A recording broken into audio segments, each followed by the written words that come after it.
बुद्धसेन पटेल जैसे नेताओं का परिचय अगर मैं करा रहा हूं तो ये मेरी मजबूरी है, क्योंकि वो राजनीति से बहुत से दिनों से बीमार होने के कारण वो नहीं। लेकिन अगर आज इस सदन में कोई सबसे ज्यादा समाज के प्रति आगाह कर सकता है और जगाने का काम कर सकता है, तो ऐसे नेताओं की हमें जीवन भर जरूरत रहेगी। मैं उनका ये रीवा से बिल्कुल दलित और पिछड़े समाज से बाबा साहब डॉक्टर अम्बेडकर के उस अनुयायी बनते हुए जिन्होंने समाज को बहुत कुछ दिया, मैं उस पर ज्यादा नहीं कहूंगा और मैं उनको कहूंगा कि वो अपनी बात विशेषकर इस बात को लेके कहें कि मध्य प्रदेश में सेंसस के लिए कैसे बने।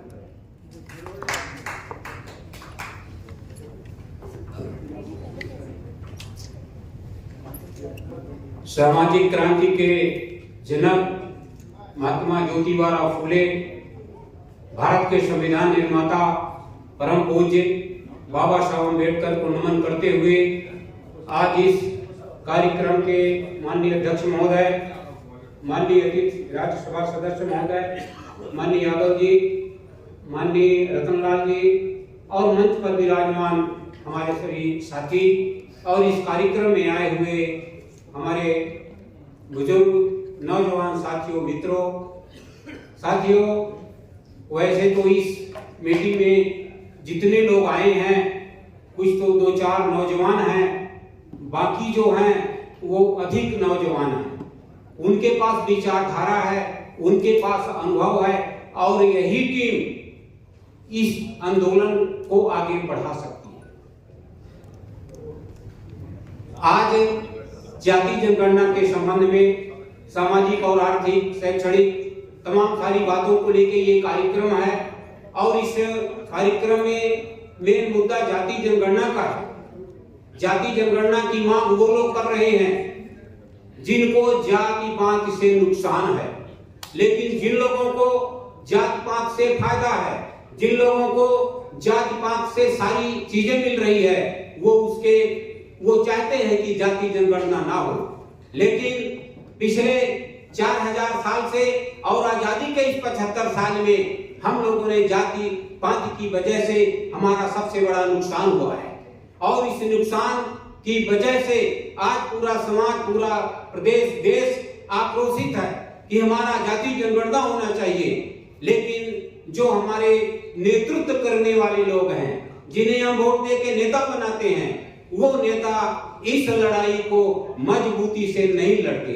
इसलिए वो नेता किसी दल के होते हैं, वो उस विचारधारा के होते हैं, वो उनके होते हैं और जब हमारा भाई उनकी पार्टी से, उनकी विचारधारा से, उनके पैसे से चुन कर जाता है तो वो अपनी और अपने समाज की बात नहीं कर पाता। इसके लिए यदि आप चाहते हैं कि हमारी बात भी पूरी हो, हमारे लोगों को हक मिले, हमारी जाति जनगणना हो। आज पूरे देश में पेड़ों की जनगणना होती है कि इतने आम के पेड़ हैं, इतने नीम के पेड़ हैं, इतने बबूल के पेड़ हैं। पशुओं की गिनती होती है कि इतनी बकरी है, इतनी गाय है, इतनी भैंस है। लेकिन जो इस देश में बहुसंख्यक है, जो रातों दिन मेहनत और मशक्कत करके इस देश के मेहनत न करने वाले लोगों को खिलाता पिलाता और जिंदा किए हुए हैं, ऐसे समाज की उपेक्षा हो रही है। और ये उपेक्षा इसलिए हो रही है, ये उनकी वजह से नहीं हो रही है, ये हमारी वजह से हो रही है। परम पूज्य बाबा साहब ने आपको अधिकार दिया और अधिकार देते समय बाबा साहब अम्बेडकर ने कहा था कि मैं आपको एक ऐसी धरोहर दे रहा हूं, जिस दिन उस धरोहर की कीमत को पहचान जाओगे, उस दिन इस देश के बादशाह बनोगे।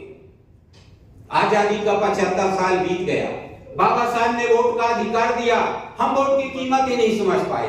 वोट हम बेच देते हैं, 500 रुपया में, 1000 रुपया में, 10,000, 20,000, जिसकी जितनी औकात होती है, ये बड़े लोग हमारे वोट को खरीद लेते हैं, हमारे वोट को लूट लेते हैं। हम वोट की रक्षा नहीं कर पाते हैं और जो हम वोट की रक्षा नहीं करते हैं तो फिर इन लुटेरों को, जो हमारी माँ बहन बेटियों को लूटते हैं, जो हमारे भाइयों का अपमान करते हैं, तो फिर हम कहते हैं ये हमारे साथ ज्यादती कर रहे हैं। अरे वोट बेचोगे, वोट लुटाओगे और फिर मान और सम्मान की बात करोगे। अभी हमारे रीवा में आप सब लोगों ने टीवी में, पेपर में सुना होगा, बहुत बड़ा कांड हो गया।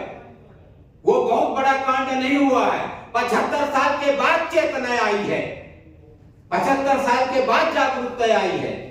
एक हमारे यहाँ रीमा का अशोक कोल जो आदिवासी समाज के थे, उनको रास्ते में मार दिया गया, पीट दिया गया, मौत के घाट उतार दिया गया।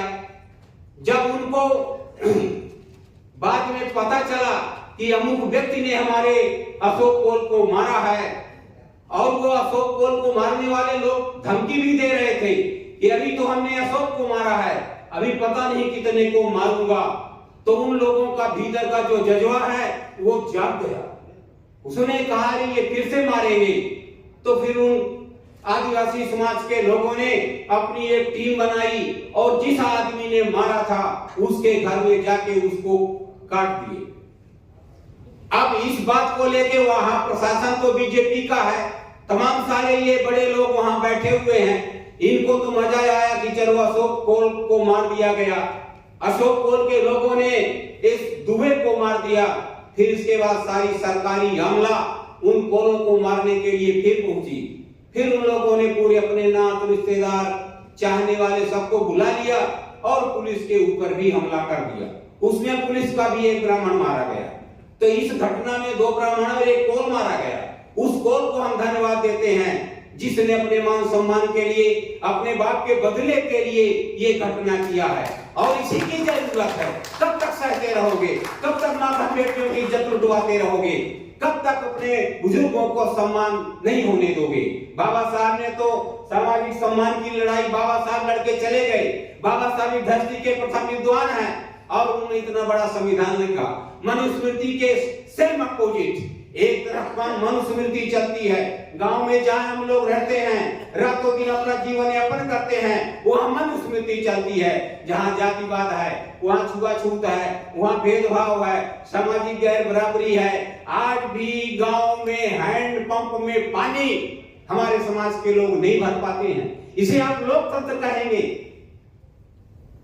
इसलिए जाति जनगणना जरूरी है। सबको ये पता होना चाहिए कि इस भारत की धरती में हमारी औकात क्या है, हमारी संख्या क्या है, हमारी हैसियत क्या है, ये लोगों को पता होना चाहिए। यही पता नहीं है, ये तो हमारा समाज हनुमान जी की तरह है, इसे अपनी शक्ति को बताना पड़ेगा, जगाना पड़ेगा। तो जब ये स्थिति होगी तब जाके साथियों बात बनेगी। बाबा साहब अम्बेडकर ने संविधान में समता, स्वतंत्रता, बंधुत्व और न्याय का संदेश दिए हैं। आजादी का 75 साल बीत गया, कहां है समता, कहां है स्वतंत्रता, कहां है न्याय? अन्याय के अलावा यहाँ कुछ है ही नहीं। जब अंग्रेज इस धरती में थे तो अंग्रेजों ने एक कहा था कि जो यहाँ ऊंची जाति के लोग होते हैं, जो यहाँ ब्राह्मण समाज के लोग होते हैं, क्योंकि उनका न्यायिक चरित्र नहीं है, इसलिए उनको न्यायालय में नहीं रखना चाहिए। ये अंग्रेज कह के गए। बाबा साहब अम्बेडकर ने सबको बराबर का अधिकार दिया, लेकिन हम बाबा साहब को भूल गए, बाबा साहब को नहीं पढ़ते, बाबा साहब को नहीं जानते। और जब तक हम बाबा साहब को नहीं जानेंगे, ज्योतिबा फुले साहब को नहीं जानेंगे, तब तक हम और हमारा जीवन, समाज और परिवार सब अधूरा है। इसीलिए आज जाति जनगणना के संबंध में किया गया है। ये जाति जनगणना ये लोग नहीं होने देंगे। आप यदि चाहें कि इनके भरोसे हम जाति जनगणना कर लेंगे तो जाति जनगणना ये नहीं होने देंगे। 1931 के बाद जब इनका 75 साल का समय आया, तीनों ने जाति जनगणना नहीं कराया। 1931 की जनगणना के आधार पर ही एससी और एसटी का 22.5% रिजर्वेशन हो गया।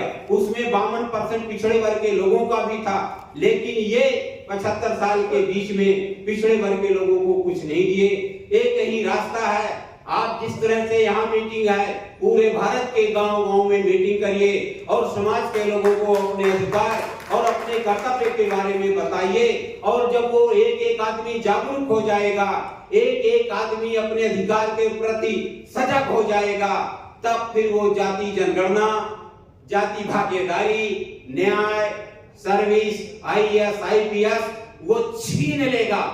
छीनने की औकात बनाइए। जब तक आप छीनने की औकात नहीं बनाएंगे, ये हाथ जोड़ने से देने वाले लोग नहीं हैं। इन्हीं शब्दों के साथ जय भीम, जय भारत।